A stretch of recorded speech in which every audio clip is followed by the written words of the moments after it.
நேற்று அமெரிக்க பங்குச்சந்தையில் software service related companies கடும் சரிவினை சந்திச்சிருக்காங்க.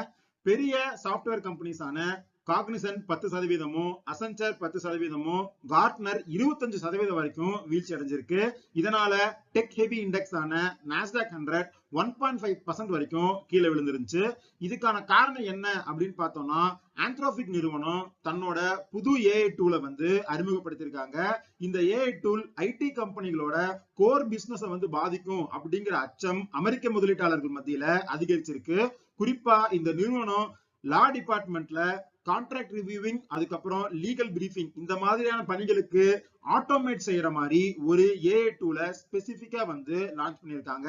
இதோட பாதிப்பு இந்தியாவை சார்ந்த அமெரிக்கால ஏடிஆர் ஷேர்ஸா லிஸ்ட் ஆயிருக்கிற இன்ஃபோசிஸ், விப்ரோ இந்த மாதிரியான ஐடி பங்குகள்லயும் எதிரொலிச்சிருந்தது.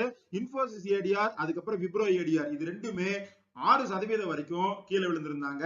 இதன் தாக்கம் இன்று இந்திய சந்தையில எதிரொலிக்கும் அப்படின்னும் ஐடி இண்டெக்ஸ் கடும் சரிவை சந்திக்கலாம் அப்படின்னும் அனலிஸ்ட் எல்லாருமே சொல்லியிருக்காங்க.